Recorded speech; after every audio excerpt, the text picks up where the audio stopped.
Okay, I'm going to be reading out some sources today. I'm not written anything for this. I'm reading out context regarding this particular documentary, The Unlucky Australians, based off of Frank Hardy's book of the same name, a non-fiction account, though Frank Hardy was previously, prior to that, known as a novelist. Its subject is the Wave Hill Walk-Off, aka the Gurindji Strike.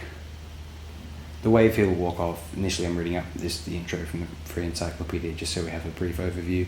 The Wave Hill Walk-Off, also known as the Gurindji Strike, was a walk-off and strike by 200 Gurindji stockmen, house servants and their families, starting on the 23rd of August 1966 and lasting for 7 years. It took place at Wave Hill, a cattle station in Kalkarindji, formerly known as Wave Hill, Northern Territory, Australia, and was led by Gurindji man Vincent Lingiari. Though initially interpreted merely as a strike against working and living conditions, the primary demand was for return of some of the traditional lands of the Gurindji people, which had covered approximately 3,250 square kilometres, that's 1,250 square miles, of the Northern Territory before European settlement. The walk-off persisted until the 16th of August 1975, when, after brokering an agreement with titular landowners, the Vesti Group, Prime Minister Gough Whitlam was able to give the rights to a piece of land back to the Gurindji people in a highly symbolic handover ceremony.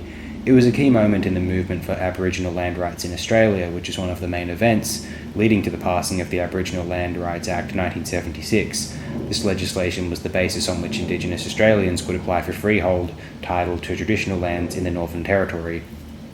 The event was later celebrated in the song From Little Things, Big Things Grow, written by Paul Kelly and Kev Carmody in 1991, and Freedom Day is celebrated in August of each year at Kalkarindji to commemorate the strike. On the 8th of September 2020, the traditional owners were granted native title over 5,000 square kilometres, 1,900 square miles of the Wave Hill Station land. Now I'm going to be reading out a slightly more contemporary review from 2006 of the book The Unlucky Australians. It's from Nathan Hollio in The Age. It seems amazing that The Unlucky Australians has never been made into a movie. It is unbelievable that it has been out of print for so long. This is a great story that is of enormous importance to all Australians. That sounds like hyperbole, but it isn't.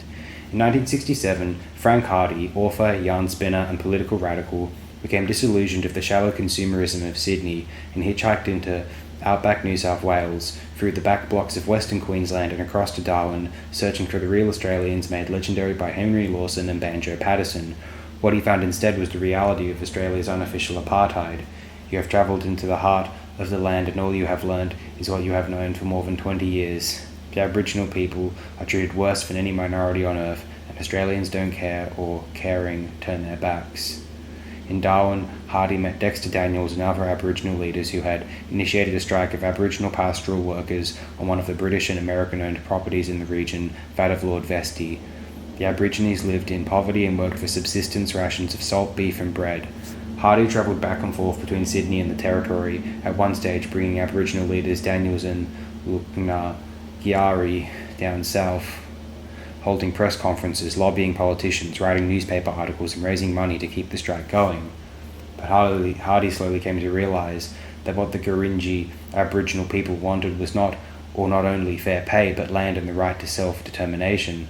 The white men, who had assisted Dexter Daniels to organise the Wave Hill strike, believed the issue was wages and conditions, but the first thing Gurindji elder Vincent Lingiari had said to station manager Tom Fisher was, "You white fellas been play bloody hell with black gin women," and the first thing Pincher had said to me in September was, "This been Gurindji country."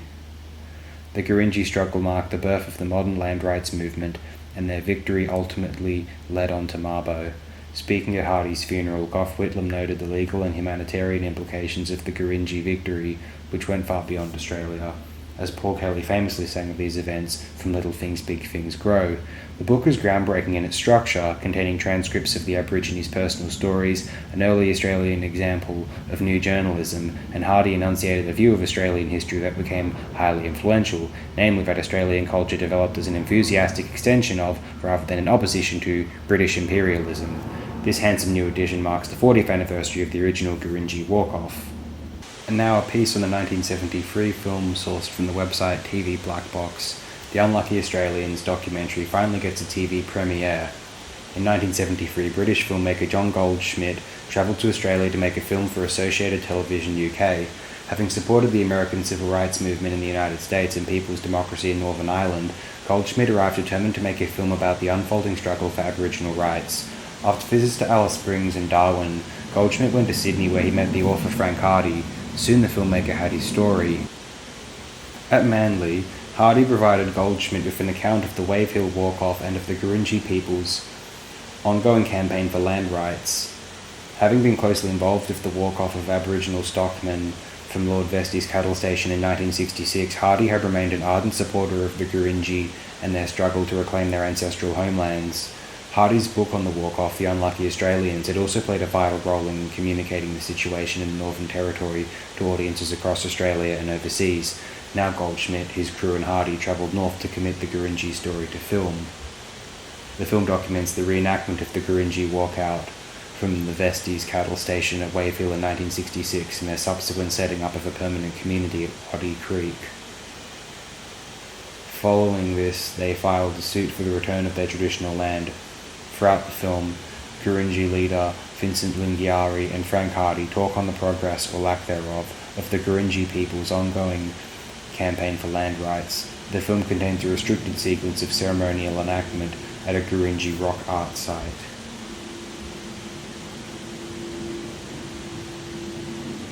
Goldschmidt's film eventually screened in Britain and Europe to an audience of millions that was never broadcast in Australia, although Hardy and others took copies of the film to the Gurindji themselves, screening it on the side of a truck. In the heated political climate of the 1970s, a combination of political and commercial pressure over land rights conspired to keep it from view.